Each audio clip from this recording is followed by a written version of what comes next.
Hello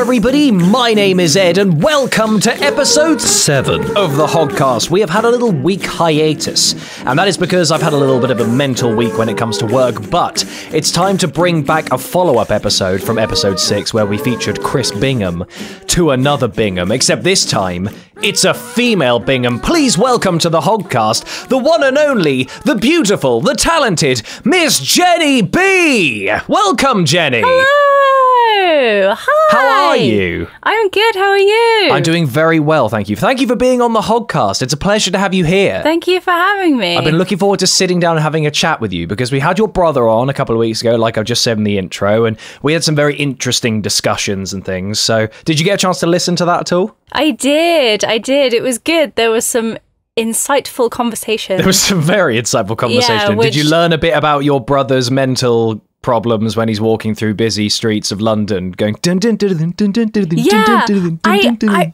I was listening to it and I was like, I'm so sure he's told me that before, but also I'm not sure that he ever has. But it is definitely the kind of thing that he would have told me before. So, JennyBee, some people may have seen you on GameHog in a couple of videos and such, but for those people who maybe don't know what it is that you do, why don't you explain for the listeners of the HogCast? I am an actor, an editor, and a content creator, and that's what I do. And that's what I do. But you've actually been doing YouTube for a really long time, haven't you? Yeah, my channel recently hit its 6-year mark. Wow. Which is kind of mad. And I was part of the YouTube community before that as well for at least a year or two, through, people I knew, like my brother and stuff. And yeah, but my channel is 6 years old, which is... That's incredibly exciting. And you've been an OG content creator in your own right. Yeah, and I had a music channel with a friend of mine before that, which I think we started in 2009 or 2010, I think. Gosh. And yeah, and then my channel started in 2012. I uploaded my first video on that channel. Wow. Yeah, I was 19. So. 19, and goodness, here you are at 25 storming the internet. What kind of content do you make now? I'm really not in any way. I don't. Now, when I make content, which is irregular, but that's okay. That's okay. I make mostly fun vlogs, humorous vlogs about life or whatever I feel like talking about, and or videos talking about being cruelty-free and animal testing and all that stuff. And you've got a nice name for that series, don't you? Yeah, it's called Be Kind. Get it? Because your name's JennyBee and it's about being kind, especially to things like animals, which bees are.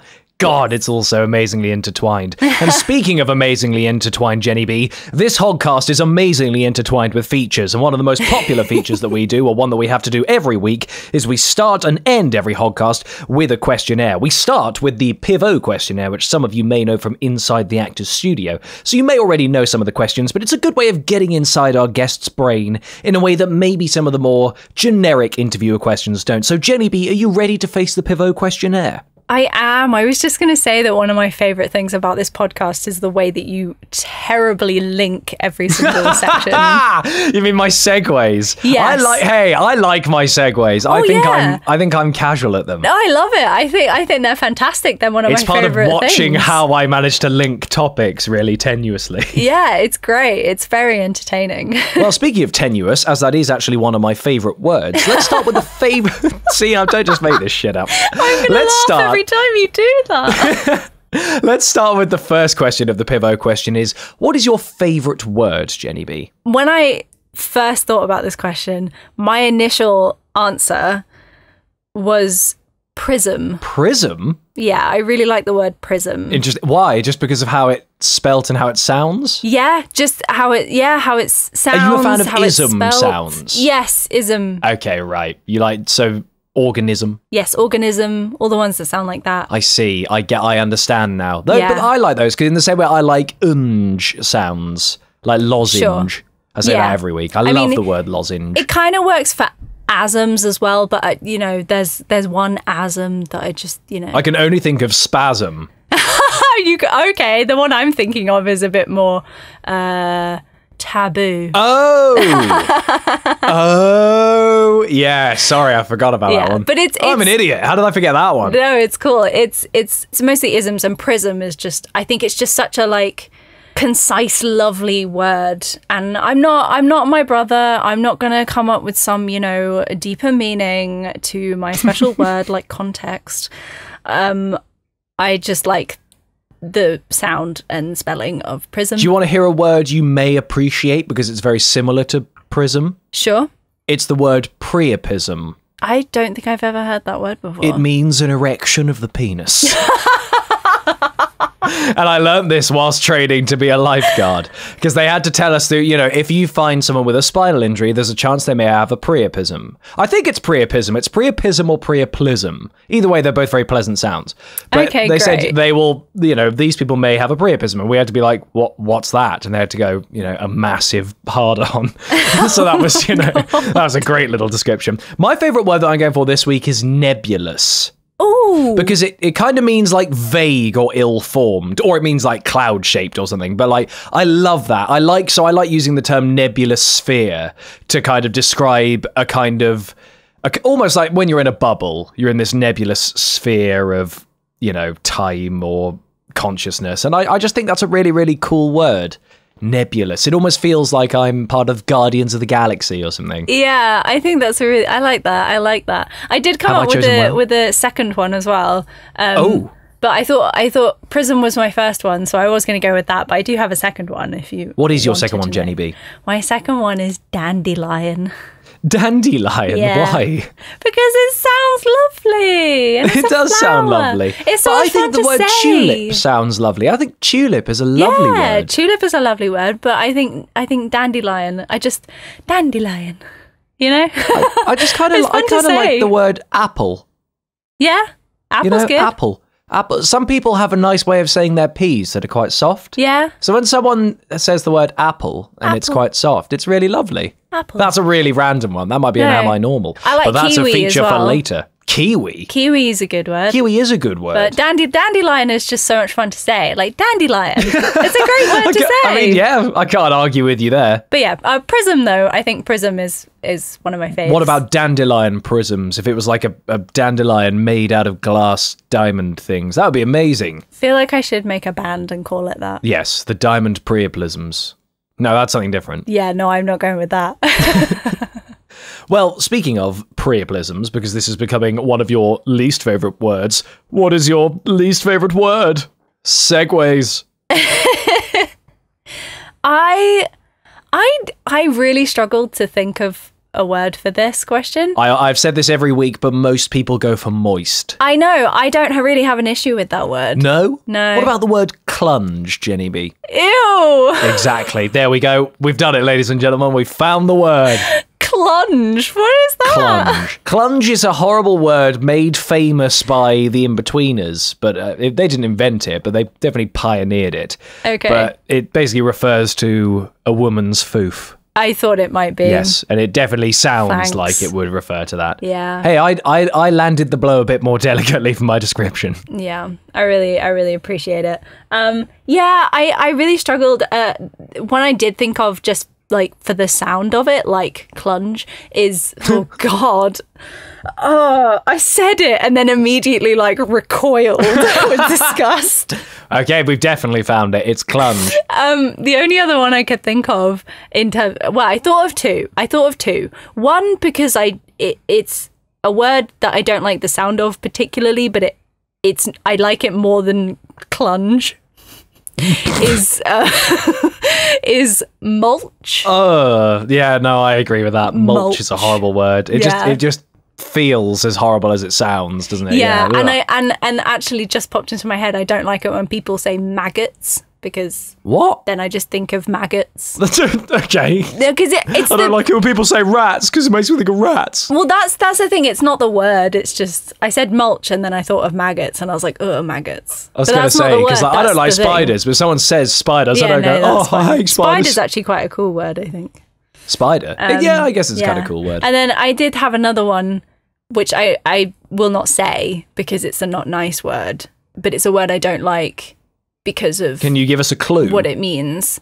It's the F word, but not the typical F word. Oh, the one with the G's in it for the derogatory LGBT community. F word. Yeah. Okay, yeah, that's fair enough. Yeah, that's a horrible for the word. LGBTQ plus community, which obviously I am going to be offended by that because I am part of that community. But I don't like this word. I really don't. I think it's such a horrible word. Obviously, any word like that would be, but that one obviously any word for me that's kind of personal, got a history of hate behind it is a difficult one because they're always so full of hate. But it's interesting how communities try and reclaim the word, because the word queer was used for a while as a derogatory term, but actually that's something that a lot of the community are now trying to sort of reclaim in a way, isn't it? Yeah, I would use the word queer to describe myself. For me, I personally feel it's like an umbrella term. Right. For me.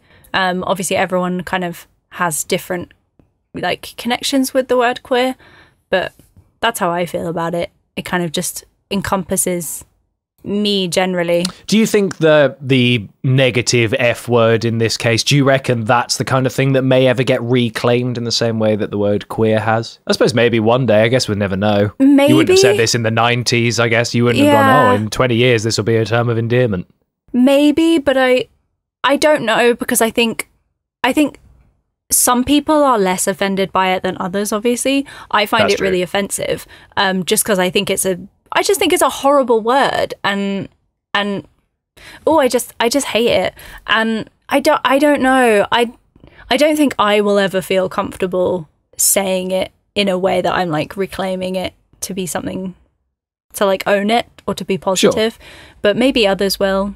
It would be nice, I guess, if that happened. I guess if you can manage to reclaim words that have become hurtful towards your community, that's probably a good step forward, because you take away that power from people who maybe aren't in your community. But yeah, I guess that's something to consider for future generations. Yeah. Pick your words carefully. Exactly. Now, speaking of picking words carefully, I'm going to have to pick them carefully for this segue, because this is going terribly.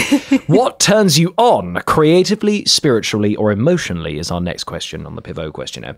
And a lot of people pick passion and enthusiasm for this because they're just such qualities that everyone seeks from people. Yeah. And I'm sure that you probably feel the same. But is there anything else that you find turns you on creatively, spiritually, or emotionally?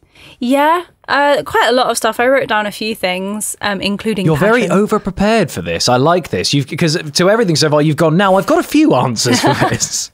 I don't like feeling unprepared. Well, no, you certainly don't. You've done a bloody good job.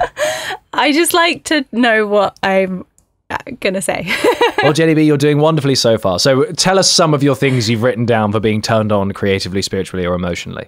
Okay, well, I think one of the biggest ones for me is, other than passion, is determination and dedication as well.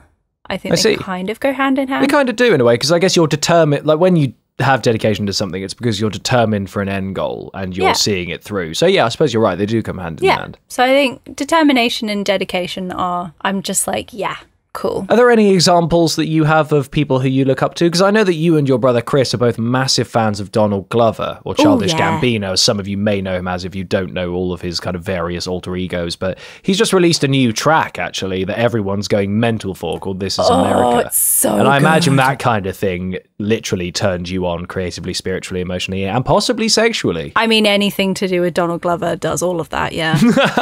He's a very, very attractive man. I'm very attracted to Donald Glover, I must say.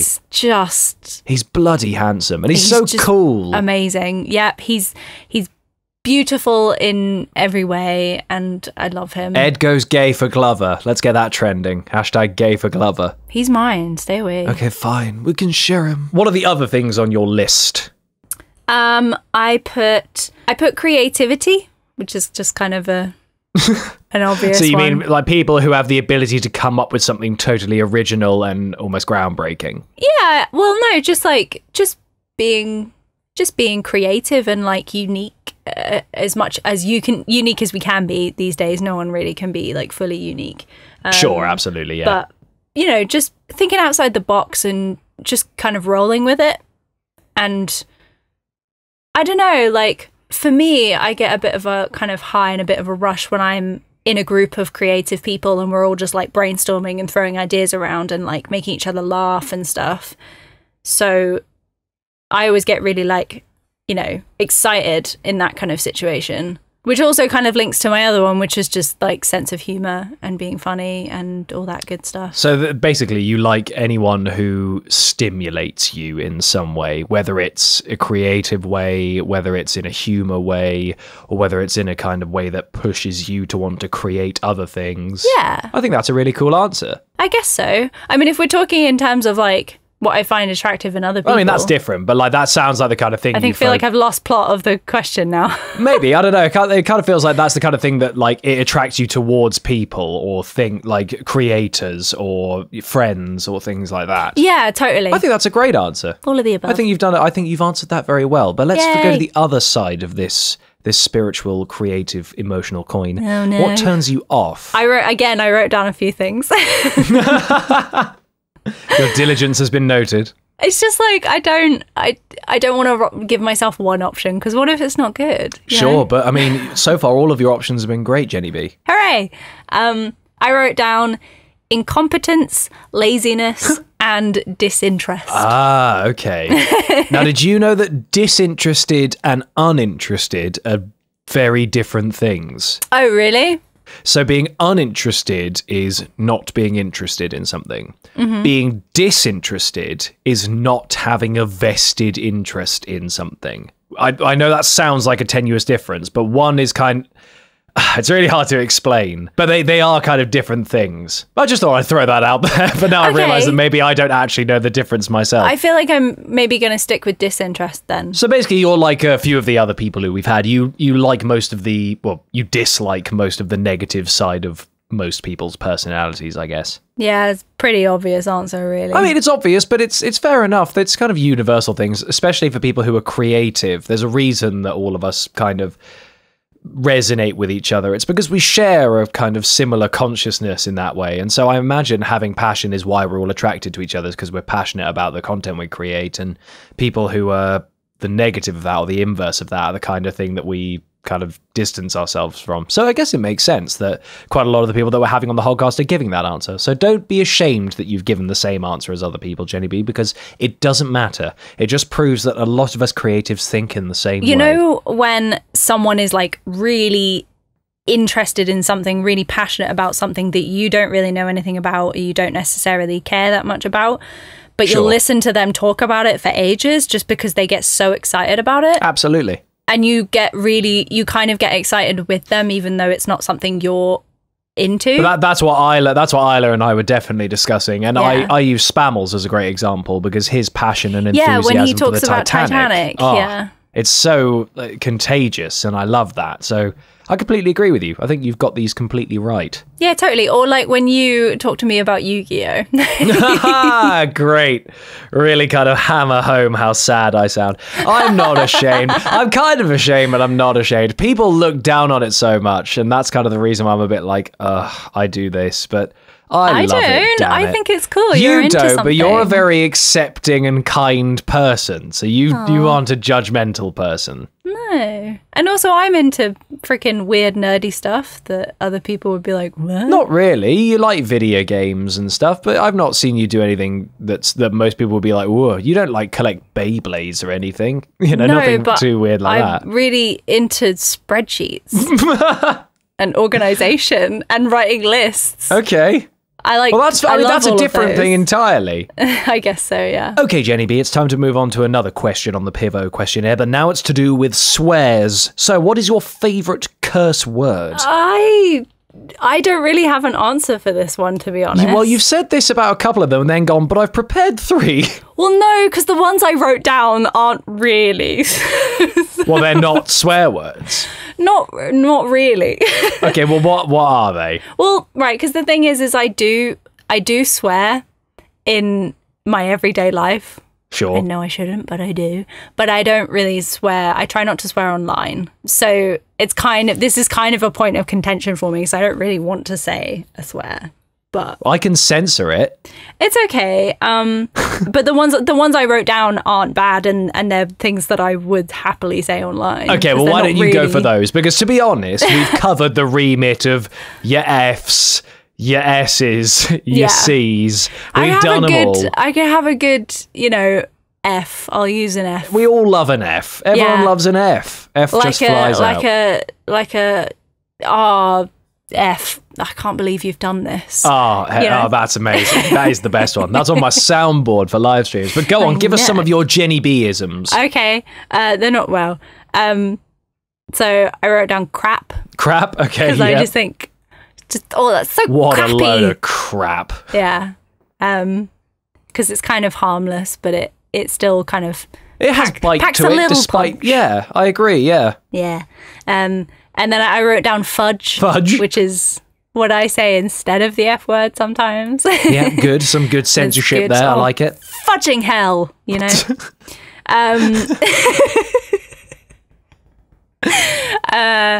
the other one I wrote down is not actually one that I say particularly. I just thought of it and it made me giggle, so I wrote it down anyway, which is balls. I like balls. Balls is a good one. When you go like, balls.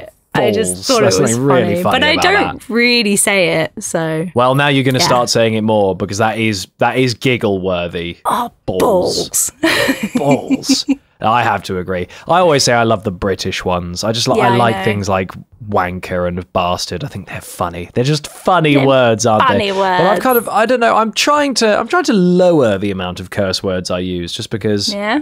I don't know. Maybe just because I'm getting bored of using them and there are other words. I like trying to come up with something more surreal and random. Yes. Things like that are quite fun for me. Yeah. I'll tell you what else is fun for me, JennyBee, and that's making sounds or noise. So why don't you tell me what sound or noise do you love? Segway! Oh, gosh, you're so dumb. I am amazing at these, and I won't have a word said against my segues. No, you're great. I love it. It's fantastic. Good job. Thank you. So I know a lot of people talked about like musical instruments and things like that. Sure, yeah. That was one of the first things that came to mind for me. So I really like low musical sounds. Okay. What, like a cello or? Yeah, very, very specifically, my two favorites. My ultimate favorite is a really freaking good bass singer. Oh, right. Okay. I get what you mean. Ooh. So you're a big fan of the pentatonics, aren't you? Because we discussed that actually during your brother's podcast. They're not the pentatonics. They're just pentatonics. Oh, sorry. Excuse me. My mistake. But they've just got a new bass singer, haven't they? They did. They recently got a new bass singer. He's fantastic. I was very, very sad, though, because Avi Kaplan is my favourite. Right. But he's still making music, so it's all good. So you can still follow him. Does he sing all of his stuff in a really bassy way? Or? Not everything. Obviously now, like his new music, he's more of like the main singer, so he's doing quite a range. Whereas obviously in Pentatonics, he was the bass, so most of it was low. I get you. He also just has a glorious voice in general, but the low notes he can hit are unbelievable, and they just get me. They get me real good. Sort of loin rumbling levels. Yeah, I've been to see them live, I think 3 times, 4 times maybe. The first time I went to see them live, me and my friend were right at the front, and there was one moment where he probably wasn't, but Arvi came right to the front of the stage and was just in front of me, and I swear he looked at me and sung a really low note, and I melted. Oh my goodness. I love it. And I also love plucked double bass. Oh, like a dum dum dum dum. Yeah. I see what you did just there. like the HogCast theme tune. That was totally recorded on a double bass and not with my mouth. Yeah. I love like jazz double bass.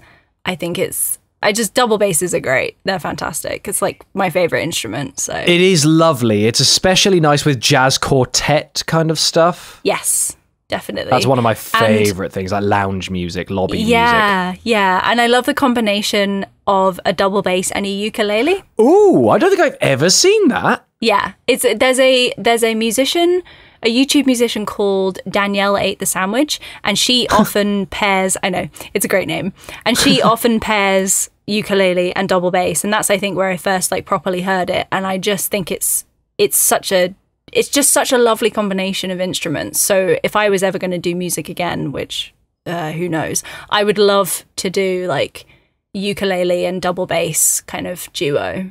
That would be very interesting, because I'm a big fan of the song, the JCB song by Nizlopi, which features a double bass and a guitar. Yeah. And it's just such a lovely combination, because it's providing the bass notes, but it's still doing some little fills and riffs and providing its own kind of unique melody and bit to the track. So it's a really, really great instance of using a double bass for more than just the sonic aesthetic of having a double bass playing the bass notes. So there's a bit more going on. Yeah.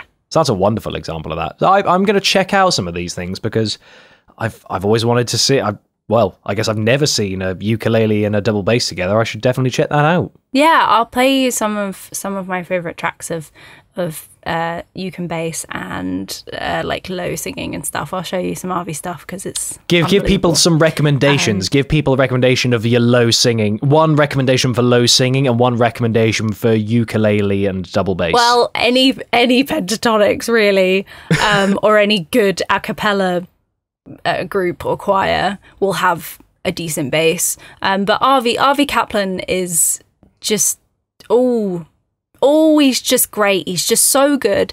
There is a song, I think it's Love Again. It's on like their second album, Pentatonic's like second album, I think. I think it might be Love Again, that has like a moment where he goes super low, and it's just, it gets me every time. I've heard the song hundreds of times and it gets me every time. There's also a video, I've just remembered, there's a video on YouTube somewhere of a live performance they did where RV sung a note so low that it blew the speakers out. No, really? Yeah. Is that even doable? Apparently. I don't believe that's true. I'll find it and I'll send it to you. That's amazing if that is true, because like there's people that drop subs, and there's like actual sub drops and basses with bass frequencies in them that don't break speakers. How bloody well did he do that? Jesus. Yeah, it's mad. And then I think I'm trying to think of the name of the song. Can I recommend an acapella track for people who are fans of just listening to male acapella groups if they like the low voice? Search the United States National Anthem acapella on YouTube, and you will see it's filmed on a phone of 5 gentlemen standing in front of a green screen. But oh my Christ, it's the most magnificent arrangement, and it's just the most beautiful performance. It's just beautiful. It's just amazing. If I could, I would just play the entire thing for you right now on the HogCast. I can't do that, but my God, go and listen to it right now, because it's honestly, listen to that later. It's absolutely gorgeous. Okay, cool. So what's your recommendation for the ukulele and cello? So if you search Danielle Ate the Sandwich on YouTube, you'll find her, and most of her tracks will have ukulele and or bass. But there's one track which I think it's my favorite track of hers, actually, which is called 17 to 53, I think it's called. Okay. Or 17 and 53. I can't remember. I haven't listened to it in a while. That's an absolutely gorgeous song. And that's uke and bass and her singing, and she's got a lovely voice, so I really, really like that track. And also, like, the lyrics are lovely, very kind of thought-provoking. It's very nice. Sorry, I just remembered I did have an actual sound that wasn't music based. What was it? Purring. Oh, the purring of a cat? Yeah, obviously. Oh, that's a lovely one. Like when my cats are purring, especially my baby Ashlyn, when she's purring when I'm around, and I just like put my face on her, because she allows me to do that because we love each other that much. It's just the best thing. I miss my cats now. Your cats are wonderful. You always tweet cats are pictures of them amazing. and stuff, and they're absolutely gorgeous. Like, they just look so cozy and cuddly the whole time. Is that how they sound? No, that was me. Well, fair enough. Well, speaking of noises, Jenny B, what sound or noise do you hate? Great segue there. You didn't see that one coming, did you? Sure. We've covered that you like your musical instruments, you like your purring cats, but what don't you like? Is there anything that's like nails on a chalkboard to you? I had nothing for this. Again. And but then... here's now 5. No, I only have one. Okay. I sorry if I'm giving you too many answers, by the way. You had to kind of expect it with me. I like to be prepared. So I will come up with as much as I can. That is true. I have more haikus than I need. You know this. That is also true. I had nothing for this. And then earlier, I was sat down preparing all of my things here in my notes on my phone. And it suddenly just came to me.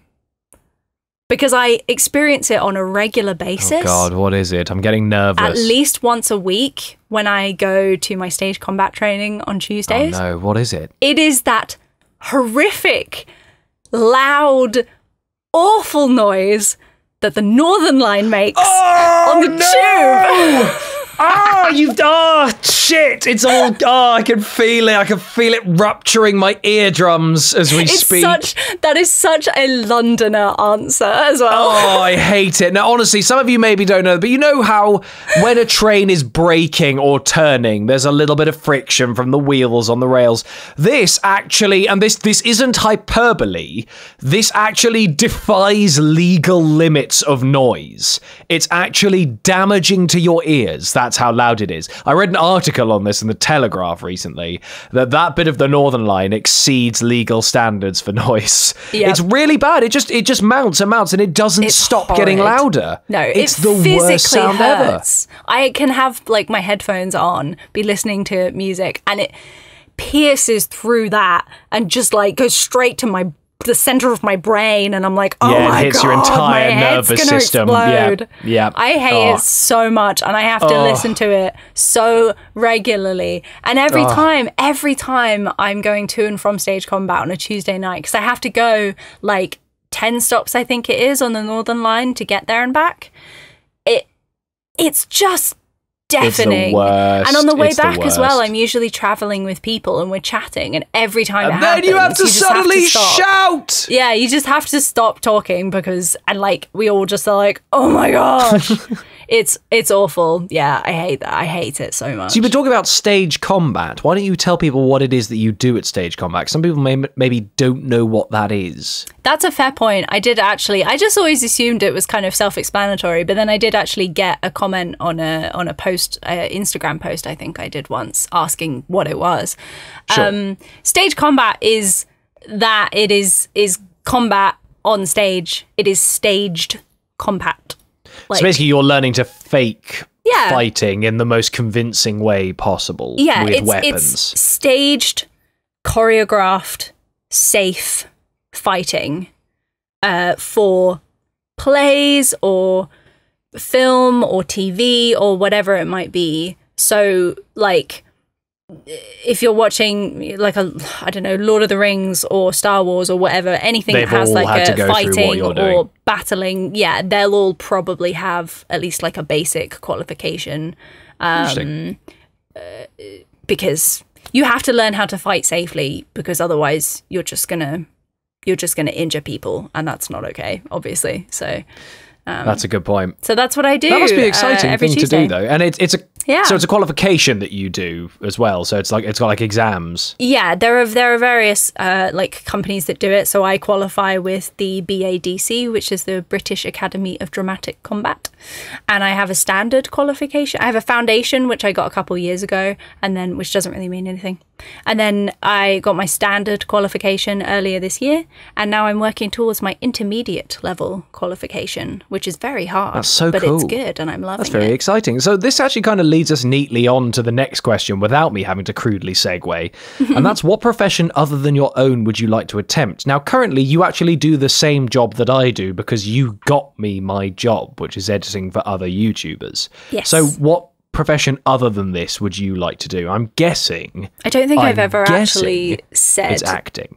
Well, I mean, yeah, I don't think I've ever actually said that I edit for YouTubers, but I've just always vaguely said I'm an editor. Have I dropped the ball there and now just blown your cover? No, it's okay. It's not like classified information. I'm not going to say who I edit for, but that's, you know. Yeah, that's classified, folks. That's classified information. You know, that's just, you know, That's the way it is. client-editor confidentiality. Of course. Yeah, I mean, I guess like my obvious answer would be acting, because I'm not actually succeeding in a career in acting currently, but I don't want to choose that because I do consider myself to be an actor, and I assume and hope, freaking bloody hope, that I will get to that point. That's my aim and my goal in life. You 100% will. You're too determined and too talented to not just get there via the universe allowing it or making it so. Oh, well, thank at the you. very I appreciate least. that. Yeah, I'm trying for it. So we'll see. That's like, because that's my number one goal in life. For stage or for film? For stage predominantly. That's like it's my baby. That's where my heart lies, to be really corny. But I would love to do, you know, screen as well, film, TV, whatever comes my way, really. But stage, like being on a West End stage doing like a play or whatever, that's the dream. What is the dream show for you? I don't really have one dream show. Like, there's no show that you've watched and gone, oh my god, I wish I was X There's part. so many, but most of them are musicals, and that's unrealistic. So why is that unrealistic? So like Elphaba in Wicked. I could never ever do that, but it would be amazing. Why? I don't have the singing skills. I'm not there.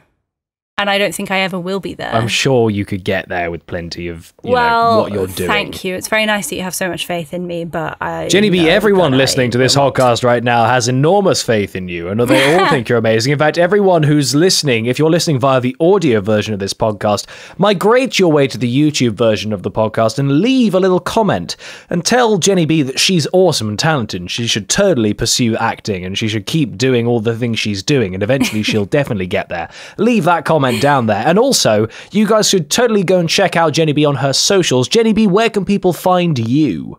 I am ThatJennyBee, spelt like a bumblebee, on everything. Very, very like consistent branding for me. That's good. That's very good. So yeah, you guys can find her in pretty much all of those locations, and I definitely recommend doing that. So we've covered the profession that you're going to attempt, or that you would love to attempt, which everyone's now just commented in the YouTube section how you're totally going to do it. But which profession would you not like to attempt? Oh, that wasn't actually my answer. Oh, really? Like, acting would be the obvious one, but because I believe deep down in my heart that I will get there, I don't want to choose that because I feel like I'm jinxing it, you know? Because if I'm saying a profession that other than what I do, like, because I want to do acting. So the other one I put down was the one that I wanted for when I was little, for the longest time, when I was younger and I was a blooming teenager. I just always wanted to be the lead singer in a band. Oh, right. Well, that's a kind of, I think I understand that desire. Yeah. I always wanted that as well. Yeah, but that's not a thing that's going to happen for me now. So like, I feel okay saying that. Do you mean in the kind of glamorous kind of 1980s, 1970s rock scene kind of fame? No. Where it was like God fame. Obviously, I'd like it to be a successful band. But you would just like to be a singer of any band then? Yeah. Any band. But just obviously, because this is kind of like one of those professions so. You could do. I imagine that you were going to stretch the dream to be that you were a famous band. Yeah, so I guess when I was younger, I wanted it to be, you know, something like Paramore. Or, sure. Well, Hayley That's, like, Williams the obvious is an choice. awesome vocalist. So yeah, that would be a Exactly. great band to be a part of. Exactly. And then on like on a slightly smaller scale, but still good and reasonably successful, although they're not really a thing anymore, is a band that used to be one of my favourites and still are really, called The Hush Sound. They're really good. They're very good. I recommend them. I will play you some of their stuff because I actually think you would like it. Excellent. They were like a band that I was like, yeah, that's a sound that I feel like I could do, you know? So those are the two things you'd maybe like to do then. Maybe be in a band, or you're not going to say acting because technically I'm not going to say acting because I feel like I'm jinxing it because I would like to think you'd be that's like a my profession. Paramore-esque front woman. That was the dream, yeah. Nice. I think that's a great answer. I think most people have had a dream at some point of doing that, and I think you're well within your rights to keep dreaming that, Jenny B. Thanks. So we'll move on to what profession would you not like to do? Oh, this is the question that I had the answer for, like, first, back when really? I first listened to the podcast. Oh, wait, let me guess. Butcher? I hadn't even thought of that. That would be a pretty obvious one as a vegan. Yeah, I would hate that. Whoa. Well, it would be the worst life for you in the world. Oh, the horrific. I had not thought of that. Why? But What were you going to say? That's a very good answer, but my answer was going to be a surgeon. Oh, that's a kind of tough life to do because your lives are literally in your hands. Yeah, and as someone who is squeamish and has a phobia of needles, it just wouldn't go well practically either. God, so I'm not a big fan of needles, but I had to have a blood test recently, and I was so anxious in the days leading up to it because it's been so long since I've had an injection. I'm a very healthy guy, so like I've never really been in hospital that much or anything, so I've never had blood taken. And all I did when I got in there was I just said to I made sure I didn't at any point acknowledge a needle. I didn't see one in that room at all, so never had an idea of what was going into my arm. I then made sure that I just kind of kept looking out the door, and I said to the woman, do you mind if I just pop my headphones on? And she goes, oh no, you do what you need to do. So I just put my headphones on, kept staring out the window, had what felt like, maybe an insect had landed on my arm and was scratching at me a little bit, and then it was over. Yeah. And it was just, it honestly just gets built up so much in your head, and I hate how needles do that to me, but there it is. Like, it was the kind of proof in the pudding that it's all in your head. I know. Thing is, you were fretting about it a lot, and you were messaging me beforehand, and I was kind of saying it's going to be fine, like it'll be over really quickly. But and all this stuff, that you'd be shitting yourself. Yeah, which is the stuff that people say to me, but I cannot. It's just there's no point in saying any of that to me because it was one of those things where I think like that was out. the first time I'd gotten over a thing that I have a problem with by myself. I just found the mental space I needed and it worked. And so now my body's lost that anxiety, which is really nice. Although now I'm going to go into another one in the future really complacent, going, oh, this will be fine. And then go, fuck, that really hurt. Shit. And now I've got a bruise on my arm. Yeah. I mean, I wish it were that easy for me, but that's why I say mine is a phobia, because this has been an issue for me since just as far back as I can remember, and I can't tackle it. The people always say like, oh, but if you have a phobia of needles, why do you keep getting piercings and tattoos? And that for me is like this small way of feeling like I have at least a bit of control over my phobia.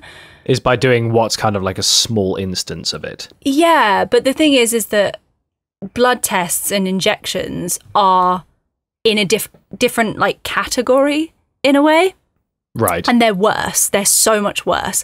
I will still like freak out and get faint and stuff when I'm like getting piercings. I got new piercings a while back, and they did the first one, and then I had like the straw stuck in my ear, and I had to go and like lie down because I was going to pass out.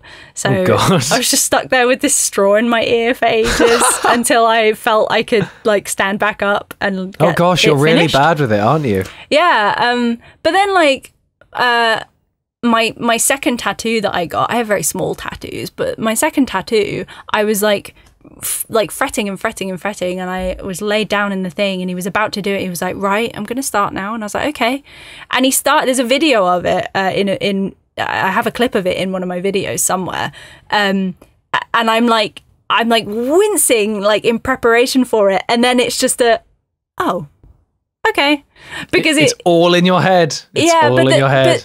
I mean, I think with that one, it's because I was getting it on my ribs, and everyone was like, "Oh, ribs are so painful it's the for exposure tattoos," to the and it wasn't that bone, bad, isn't it? Yeah. So, but then, like I said, injections and things are like just a whole different ballpark for me. Like I cracked a filling a few weeks ago, and so I had to go to the dentist to get it checked out, and I was messaging you about it because I was freaking out. You were. I remember this day. I didn't expect them to do it there and then. I thought I'd maybe have to like book and come back, and I could like book and bring my brother or bring a friend who.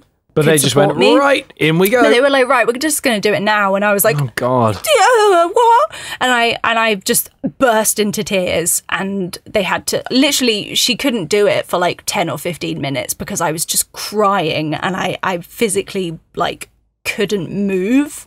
I was so terrified. Goodness, it really does have a grip on you, that phobia, doesn't it? Yeah. But then like the nurse came in and she gave me a hug, which was really sweet, and then she let me hold her hand, and I'm pretty sure I crushed it. And I got through it, and I was very proud of myself because it's the first time I've ever done that like on my own, completely without like parents or a friend or anyone. So well done you, Jenny B. Yeah. That's a really big milestone for someone who's got a phobia of needles. Yeah, it was terrifying, but I did it. You did it. Right, Jenny B, it's time for us to move on to the final question of the Pivo questionnaire, the first part of the Game Hog HogCast, before we move on to our other features. So are you ready for the final question? Yes, I am. Jenny B, if heaven exists, what would you like to hear God say when you arrive at the pearly gates? So, I said I was ready for this, but I actually really struggled to come up with an answer for this one. Really? Yes. I wrote down 3 things. I'm sorry. Okay, go on. Tell us what you got. Okay, so I wrote down the more serious one, which is just, don't worry, your family are okay. Wow. I don't know. My family are the most important people in the world to me, the most important thing in the world to me. So I think just something about like, I just need to know that they're okay all the time. Interesting. Okay, so yours is just more of a wholesome thing where you just want to know that your loved ones are still fine. Yeah. It's weird. And then I wrote down 2 like jokey ones. Okay, but what are your jokier ones? So the first jokey one is your mum's so cool. We're besties now. Because my mum's a vicar. Yeah, we discussed this last week because your brother was saying, because I was asking him because he's an atheist, and I said, isn't your mother a vicar? And he goes, yeah, it's a problem. I know, that made me laugh joking, so obviously, but it was much. Such a funny moment. Yeah, it made me No, burst. it made me laugh so much, and that's just, classic Chris. No, they're Classic chill though. Chris. We're chill. I think my dad is atheist as well. I consider myself to be agnostic, I guess, but like I definitely consider myself more agnostic now, but I shift more towards being atheist because I'm like, personally, I've not seen evidence for it or whatever, but I'm sure. I stopped being one of those angry atheists in like 2011 when it stopped being fun or cool, like, Yeah. It's just such a eye-rolling thing now to have whinging atheists. Like Ricky Gervais, it's a bit like, come on, mate, you still doing this now? Like this material is so 2011. It's like people going after social justice warriors or feminists. Yeah. It's like, this shit is really boring to go after now. That's really 2014. Like, just stop doing it. It's not really a point of contention for my family, which is nice because my mum's very chill. She's very liberal Christian. She's super chill. And also, she's not always been a vicar. Like, she's only actually been a vicar for the past, like, 9 years or something. So I see. She was a professional musician before that. So Interesting. Interesting conversion.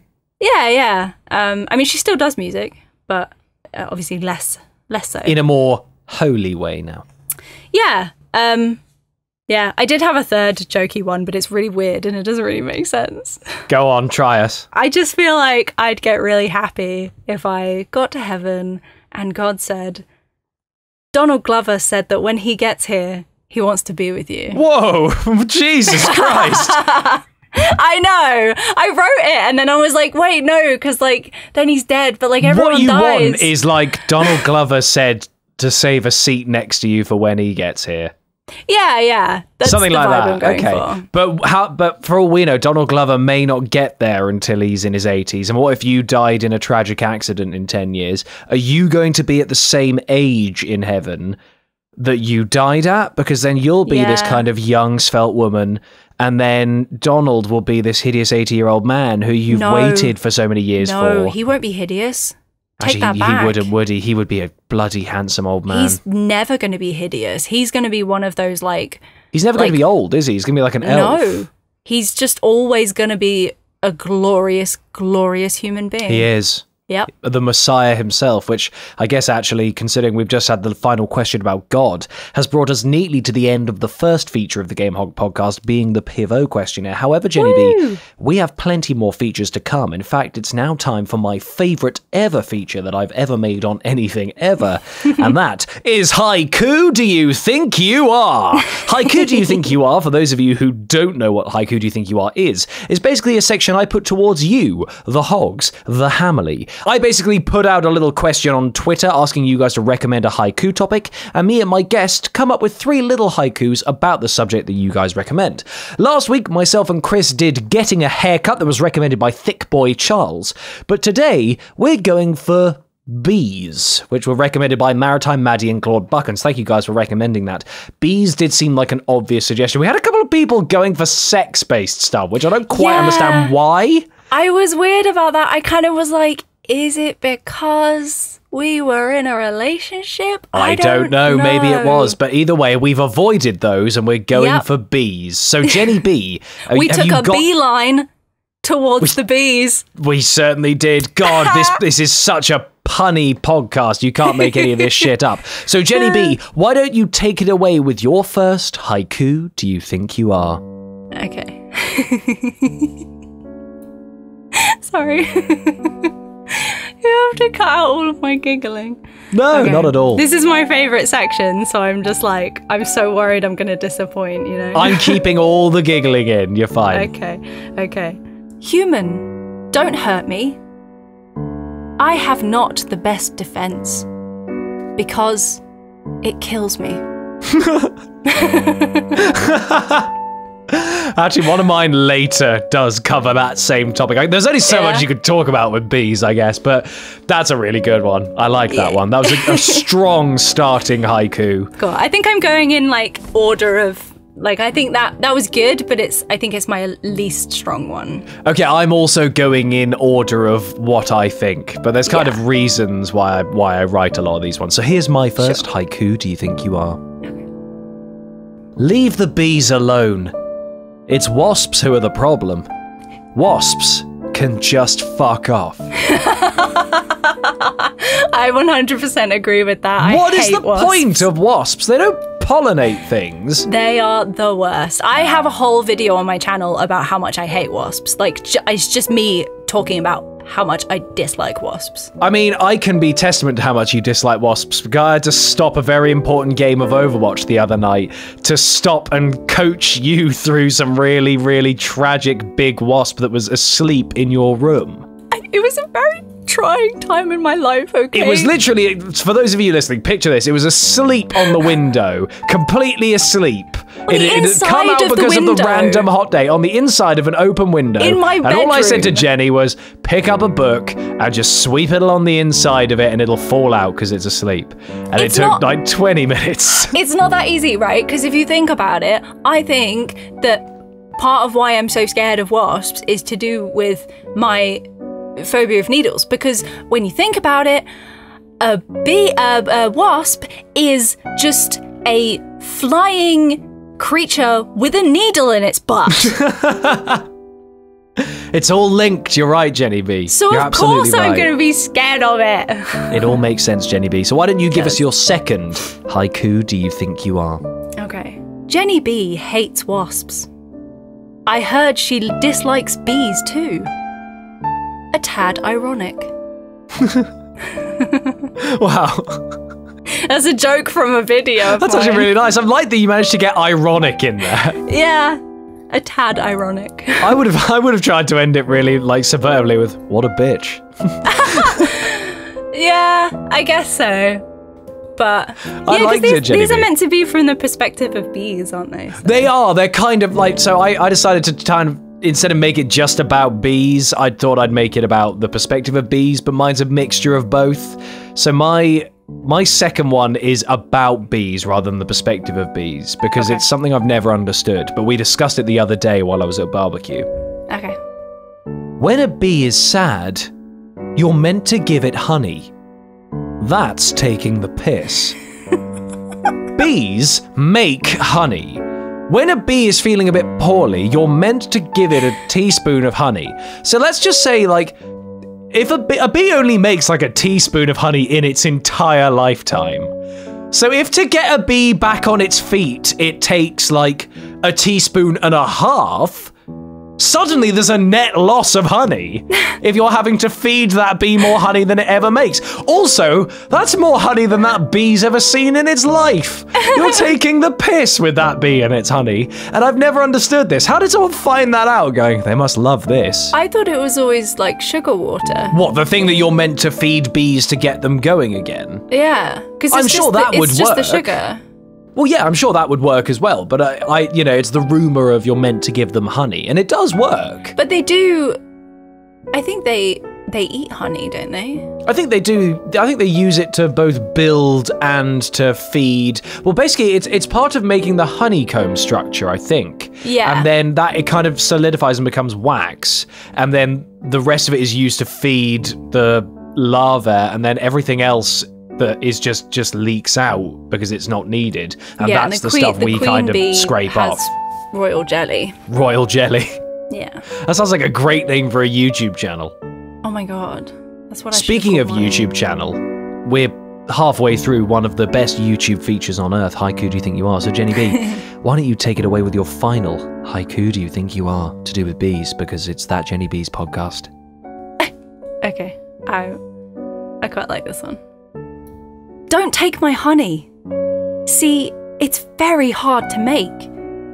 Plus, it's my vomit. Because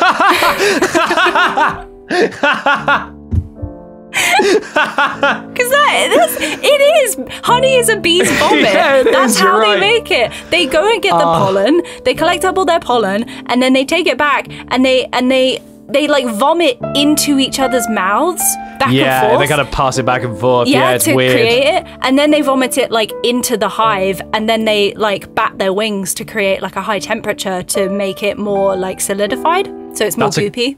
You've got a great point there, Jenny B. It is a very, very good point. It is just vomit. We're eating vomit. Bee vomit. Bee vomit. And eggs are just basically a chicken's period, so... Good. This is good. Keep up this vegan attitude. It'll get you far. So, Jenny B, it's time for my third and final haiku do you think you are? And mine is from the perspective of the bee this time. Yeah, all of mine kind of were, but yeah. Yeah, mine kind of flicked in and out. It wasn't as accurate as yours, but here's mine, which is actually the perspective of a bee. Okay. That guy is a knob. His shirt looks like a flower. I'll sting him till I die. Oh, that's so sad. It's what I know, it's so bleak. But actually, do you know, I found out a fact that it's a myth. It's not a total myth, but there are only, out of the kind of, let's say, 100 bee species that there are, only 2 to 6 of those actually die when they sting you. Yeah. And it's like an evolutionary fault. And I think most I heard things that, actually, don't actually die when they sting you if they're bees. Wasps are actually apparently more likely to die when they sting you than a bee is. And most likely because you twat it before it gets a chance to get away. Yeah. But I think that's a really interesting fact. And especially like bumblebees can't sting, apparently. But I don't know if that's true. I think it depends on the species of bumblebee as well. Yeah, I'm not sure on that one. But isn't that all interesting? This is all very, very interesting. We're learning a lot about bees, aren't we, Jenny B? It's good. I feel like I should know more about bees, but I just know the basic stuff, really. The basic? They kind of scare me, so... Well, if you guys know anything about bees, and also you have any kind of decision on which one of us had the best bee haiku, then why don't you let us know over on the YouTube version of this podcast in the comment section. Who won today's haiku do you think you are? Was it That Jenny Bee, or was it me, the Temps, discussing bees? Because again, it's That Jenny Bee's podcast, so bees was an appropriate thing. And thank you very much, Maddie and Claude, for recommending that subject. I look forward to seeing the results, although I think it might be quite even this time. I think we had some strong contenders, Jenny B. So now, without any hesitation, Jenny B, it's time to move on to our next feature on the Game HogCast, which is called Am I Normal? Am I Normal is a little feature where basically we discuss things that maybe we did in our life when we were young, or things that we do now, and we put them on the table and discuss whether they're normal or whether they're things that quite a lot of things do, quite a lot of people do even. The example I always use is that I always grew up thinking there were sharks in swimming pools. Quite a lot of people think this. Quite a lot of people don't, but quite a lot of people do seem to resonate with me on this. Yeah, so Jenny B, do you have an Am I Normal? Thing is, right, is I'm a weird person. Good start. So I genuinely probably could have thought of like a whole list of things. Oh, wait, you probably have though, haven't you? You probably got a list of about 3 or 5 that you've got a list of. I wrote down 3. Oh, there we go. But I mean, I could have probably thought of a lot more, but I genuinely was just really struggling because I think that they're so normal to me now, you know? Okay, well, the first one is something that I know, like, lots of people do, which is just talking to myself. I just talk to myself. This was Liam's, and I accused him of being a mental. Yeah, I talk to myself a lot. But not in, like, a mad way. It's just that, like... Soon. No, I will, like, it's just voicing my thoughts. Yeah, that's for vocalizing your I agree with that because that helps you actually cement things in a more semantically processed way, and that I agree with. If I ever do talk out loud, I direct it to my dog because then that way I feel less like a mental. Sure. Sometimes it kind of becomes quite conversational, but it's not like I'm going, "Oh, so Jenny, what did you do today? Oh, I did this and it was great. What did you do?" Oh, you're not putting on different voices and wearing a moustache. Yeah, it's like.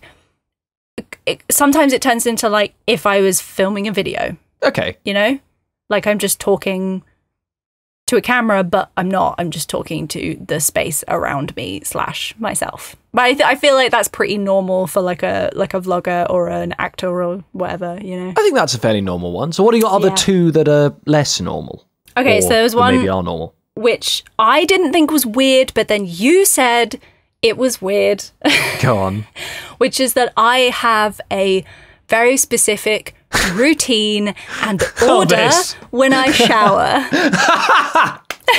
It's really funny. Like, I know that everyone has their thing of like, you get in, you wet your hair first, then sometimes you do your face, then your hair. Yours is really regimented, and it's kind of like, it's like hands, face, legs, feet, arms, feet, hands. No. But yeah. Did I get the order wrong? Sorry. You did, but that's, you know. Well, is that weird though? Like, surely people have like a routine when they shower. It's something you do like every day. Well, yeah, but I mean, it's more of like I do what happens when I get in there. Like the water's on, you get in, you go, oh, first things first, let's get the hair wet, and then I do the face, and then I go, I guess I do shampoo, then I do face, then I do arms and genitals, and then I go. I don't scrub my legs. I just let gravity and water's natural falling do that. Sure. I mean, I shave, so I have to like lather them if I'm going to shave anyway. Sure. But I do scrub like everywhere. So why don't you explain to people what your routine is then? Well, it differs. Okay. Because there are factors. So I guess if I was going to break it down, there would be 3 separate versions of my routine. So the simplest routine is when I'm having a quick shower. I just need to clean myself and make myself smell good. I don't need to shave or wash my hair. Okay. Then it would be going to clean myself, put my shower cap on so I don't get my hair wet, and I'm going to shave. Okay. And then the other one, there might be 4 actually. Because then the other one would be if I need to also wash my hair but not shave, or I need to wash my hair and shave. Goodness me, so there's lots of different combinations of various things that could happen. Yes, but I have my like order of things.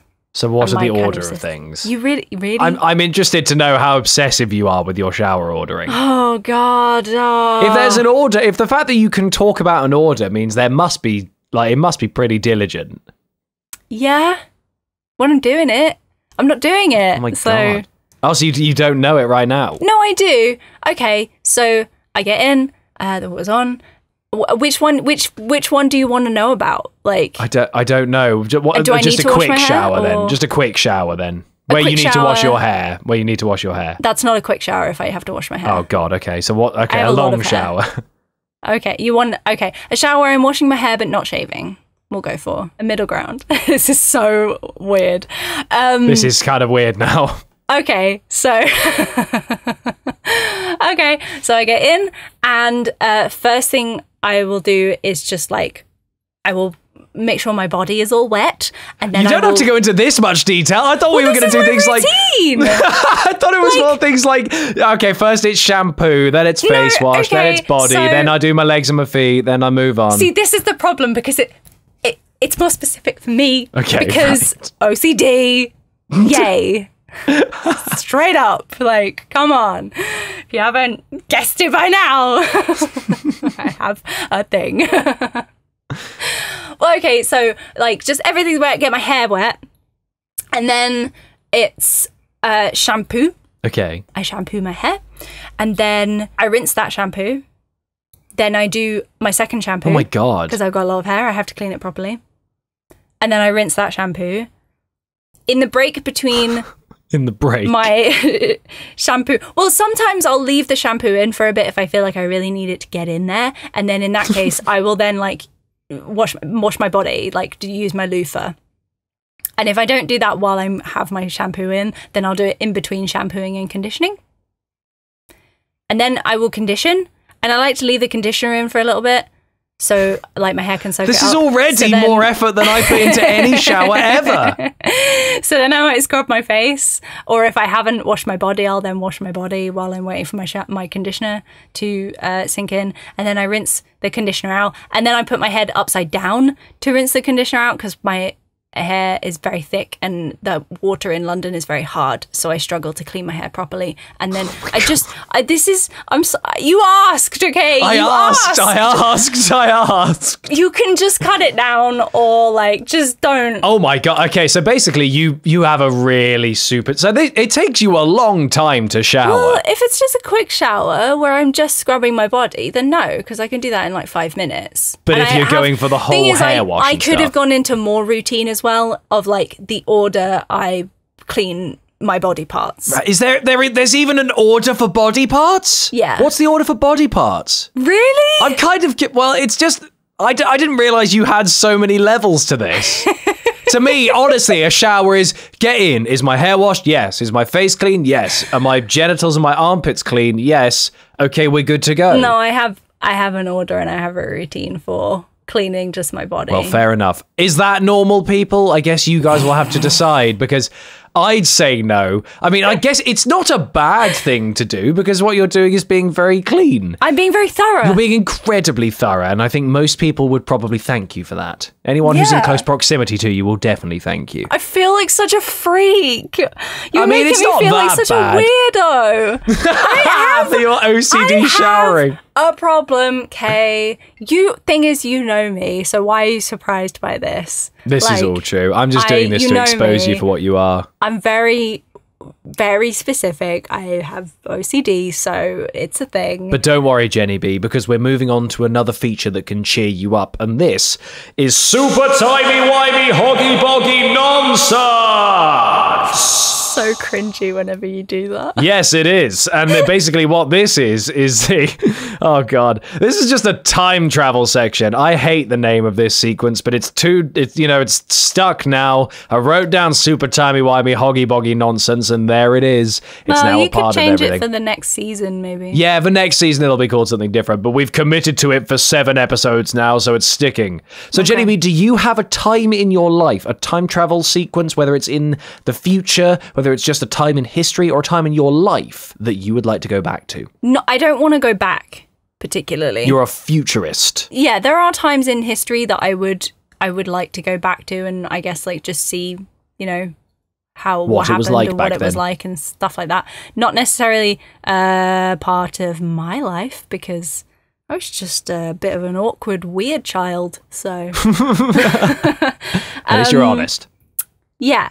So I would like to go to the future, anytime really, because I don't know how soon this would happen, but I would like to go to sometime in the future to see if we as a population have stopped slaughtering and eating animals, and generally kind of just see where we are in terms of animal cruelty, and if people realise that that's not okay. I think that's an interesting answer, and it's actually kind of one I expected from you, being the kind of person that you are with your animal rights and your anti-cruelty vibe. And you and I actually went to a Lush summit, didn't we, that was incredibly informational and had all this information about refugees and environmental problems and animal problems, and it was very interesting to learn and as someone who's never really been involved in that kind of anti-cruelty movement, it was very interesting to see the bits that I could do for it and stuff like that. So I imagine in the future we will have made big strides towards it, but at the moment I think they're kind of focusing very hard on environmental stuff.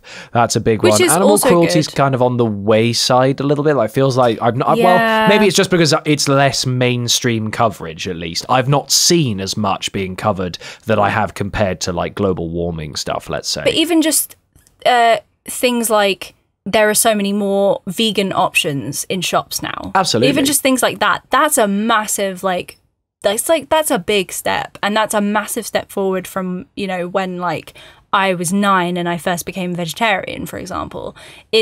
We're already taking big strides, and so many more people are vegan and vegetarian than used to be. And it's fantastic, and it's so great to see.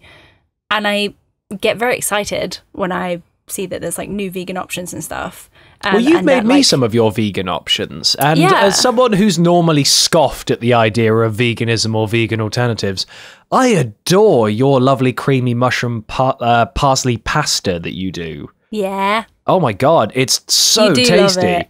I do love it. It's one of my favorite. Really want some now. It's one of my favorite meals ever. It's really, really good. So it's really nice what the kind of food that you make with the vegan alternatives. And also, you and I at your brother's birthday recently had vegan junk food at a food market in London. And I had what's that meat called? Satan? Oh, seitan? Seitan, and we just called it Satan. But my brother calls it Satan. It's like doner kebab meat, but made out of gluten. It's delicious. Yeah. It's great. And I had a jackfruit burger. Oh, jackfruit is rank, though. Freaking fantastic. That's the one vegan alternative I can't get on board with. I like corn. No. I hate jackfruit. Barbecue jackfruit is great. At least the stuff I've had of it so far has been rank. So I need to try some nice I'm going to stuff. take you to Club Mexicana, and I'm going to get you a burrito, and you're going to love it. That sounds good. We'll definitely do that.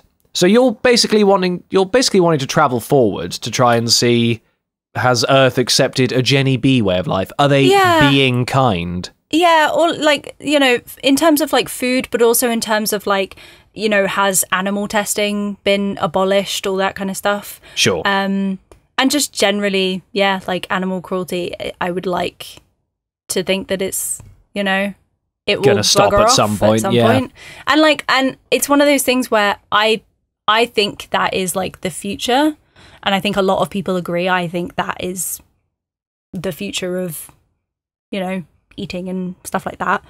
Absolutely. But it's a case of when it's going to happen, and I would freaking love it if it happened within my lifetime. But I don't know if it will. I really hope maybe it does. your YouTube videos will spark a movement, Jenny Bee. If more people watch them, maybe.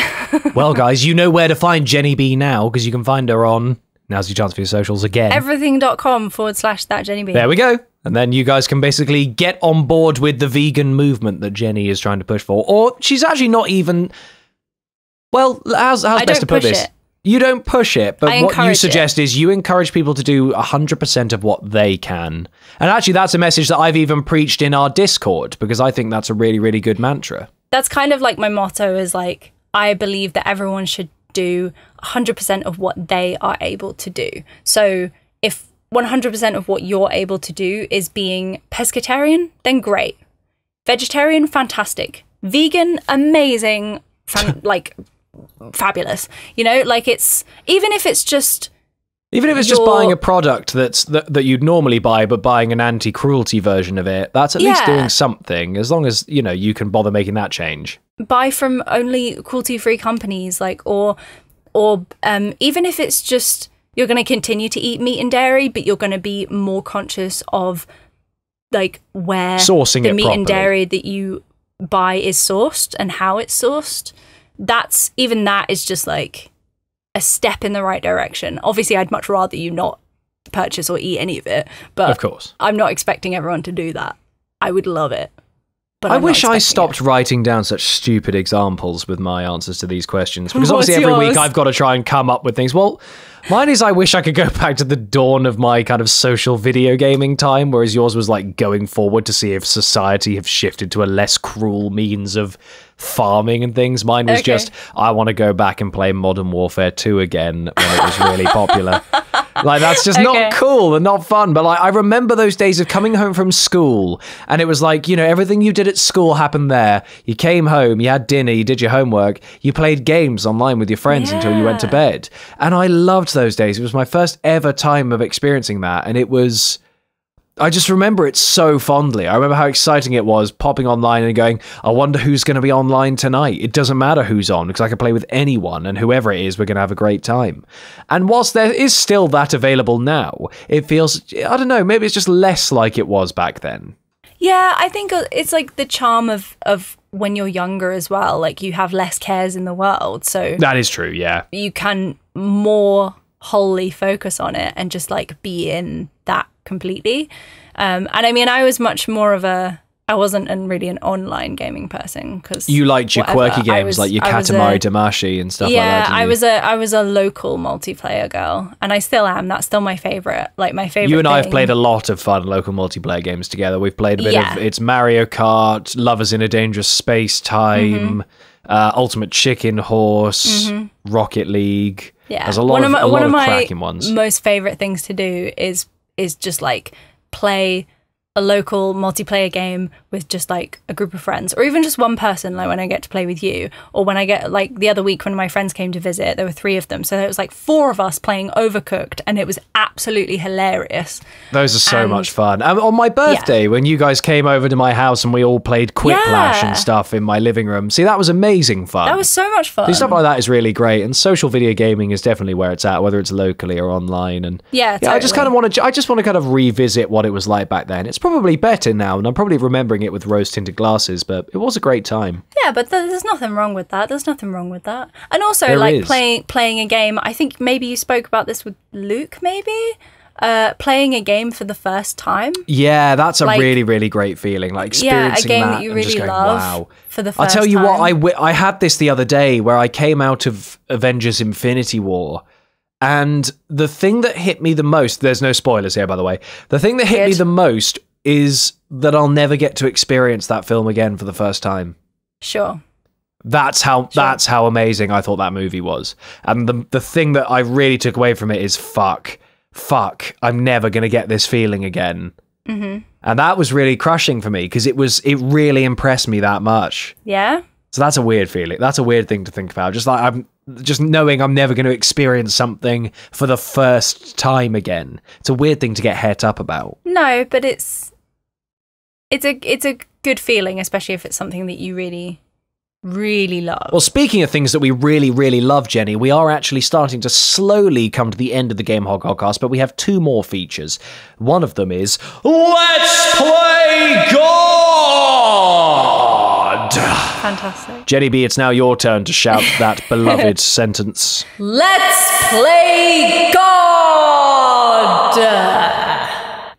That was actual perfection. So Let's Play God, for those of you who don't know, and frankly, none of us really ever know whenever we play this bit, but it's basically the idea of us changing something about people, society, humans, or maybe even the planet Earth, and us discussing the changes that would maybe have on people. So, JennyBee, do you have anything that you, as a deity, would change about humans or society or the planet? Again, this is one I really struggled to think. And here's 5 instances of things I would change if I was God. Technically, I have 2 written down. Oh my god, okay. I like lists, okay? That's fine. Okay, so you run us through your Let's Play Gods. Well, the thing is, though, is they're just they're not very good things, which is why I have like multiples. Because okay, well, we can discuss them. Okay, so the first one I wrote down is just really like basic and really general, which is just that I would like everyone to be nicer. Just in general to everyone else. Yeah, just be nicer. Be nicer to your kind. fellow man and woman. So and everything like, in between. I'm kind of developing my series, Be Kind, or I'm trying to anyway. And my kind of tagline, I guess, for it is be kind to animals, to our planet, to each other, and to yourself. I think that's a lovely sentiment. And so, yeah, I think it's just like, I'd just like everyone to be nicer to everyone and everything. The world would be a very different place if everyone was as kind-hearted as a Jenny Bee. Well, wars would stop.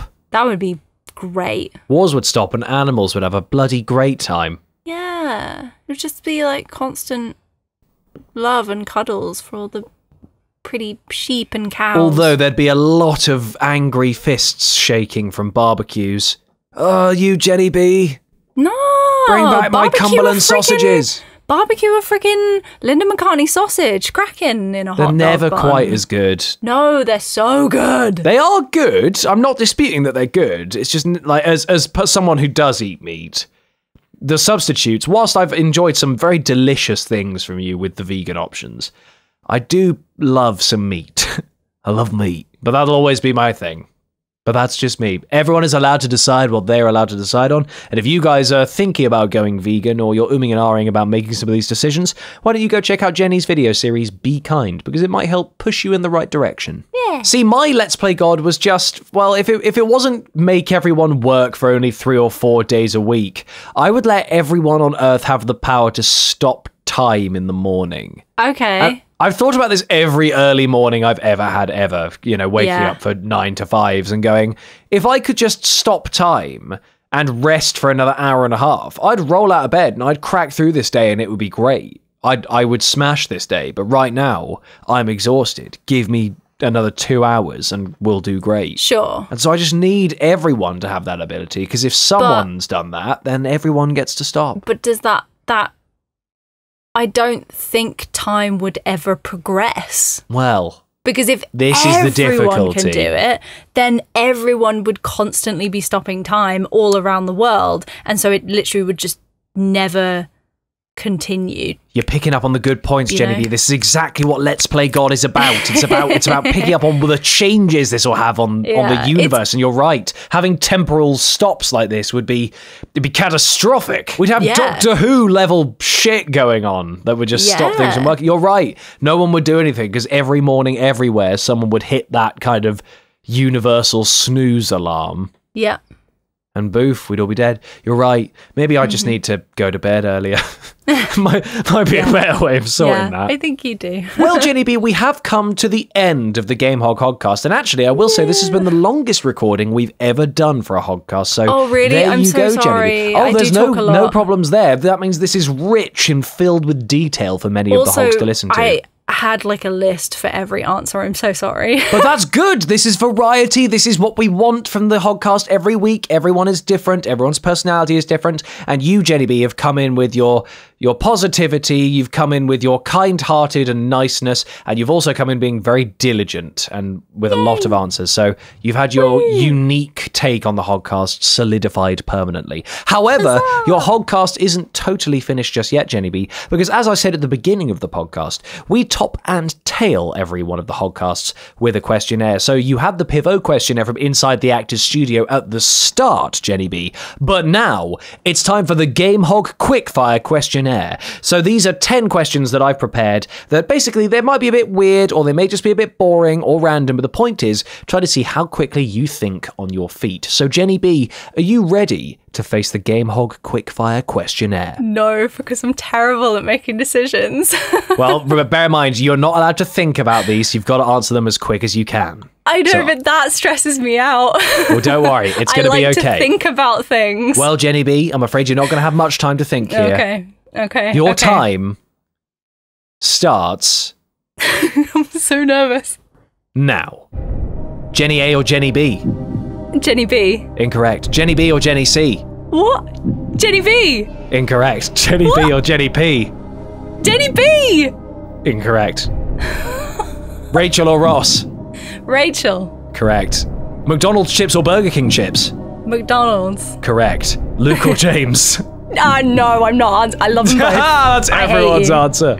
Fair enough. What is Jenny A squared times Jenny B squared equals Jenny C squared, also known as? I don't do maths. It's Pythagoras' Beorum. I'm afraid you've lost a point there. Who is Jenny Z awful. married to? Shut up, that was great. Who is Jenny Z married to? Jenny X. What? Jenny Beyonce, I'm afraid, was the answer there. What? Oh my gosh. Jenny 2 times Jenny 1.5 is Jenny what? Maths. I'm afraid the answer was that Jenny 3, Jenny. I'm afraid you lost another point there.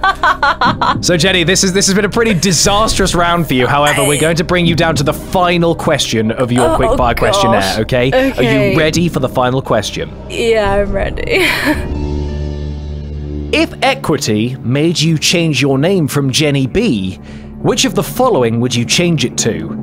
Jenny A, Jenny C, Jenny B, Jenny A, Jenny C, Jenny D, formerly known as Jenny B, or Jenny D, Bernard?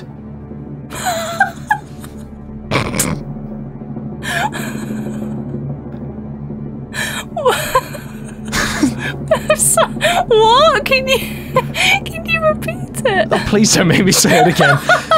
If equity made you change your name from Jenny B, which of the following would you change it to? Jenny A, Jenny C, Jenny B, Jenny A, Jenny C, Jenny D, formerly known as Jenny B, or Jenny D, Bernard? Bernard. Bernard? Because it made me giggle. I'm gonna give you that. I'll give you Bernard. Also, if I'm on equity, I'm not going to be Jenny B. I'm going to be Jennifer Bingham. Thank you very much. No. It's gonna be Bernard now. Okay, great. Thanks. So, Jenny B, you actually scored pretty poorly on that, I'm afraid. Yep. You had a couple of points, but you lost most of them by not getting a lot of the Jenny B puns correct. So I'm afraid But it's also because you kept on saying Jenny B or Jenny other letters, and I kept on choosing Jenny B, and you said no. Why is that wrong? that was to throw you off. With Luke and James, I said their name or the other one, and they would keep picking their name, and I'd keep saying incorrect. It's to throw you off, Jenny B, and it worked. I know. But, Jenny B, I must say, you have been an absolutely delightful guest to have on the HogCast, and I hope everyone listening has had a good time too. Have you had fun, Jenny B? I've had a lot of fun. It's been really, really good. Thank you. This has been really fun, although you did terribly in the little question at the end with 0 points, which is actually the worst. 0? Following your brother. Well, you lost points due to the not getting any of the answers. Due to the terrible questions. Excuse me. Excuse me? How dare you? My quickfire questionnaire. No, right, Stupid questionnaire. No, my quickfire questionnaire was genius, okay? But you managed to score 0 points. I'm not okay with that. Well, screw you. Screw you too. Well, guys, thank you very much for listening to this HogCast, because this has been wonderful. I've had so much fun talking to Jenny, and this has been great. Look forward to another HogCast coming to you guys very, very soon. Hopefully it'll come next week. There might actually be another hiatus, because there's going to be some recording going on next week with myself and ThatJennyBee. Jenny and I are actually starring in a comedy sketch together, and I'm going to be doing a little fundraising live stream that's going to be going live on the coming Monday, a couple of days after this goes live, and we're going to be raising money to try and get some equipment for that, so make sure you guys are all there. Thank you very much, Jenny B, for being here. Do you want to plug yourself one final time in the stream before we wrap this up? Sure, I'm ThatJennyBee on everything. YouTube, Twitter, Instagram, Facebook, Tumbles. All the things. Patreon.com/Jenny. Good stuff. Well, there we go, guys. So you've heard it all from Jenny. Be sure to go check out her videos because she's wonderful, and follow her on all the socials. And guys, thank you again for watching the HogCast or listening to the HogCast, whether you've listened on iTunes, on SoundCloud, or anywhere. Make sure you've left us a good old like or a 5-star review on iTunes, and we will see you guys in the next episode of the HogCast. Take care, everybody. Bye-sies. Bye. Bye. Bye. Bye.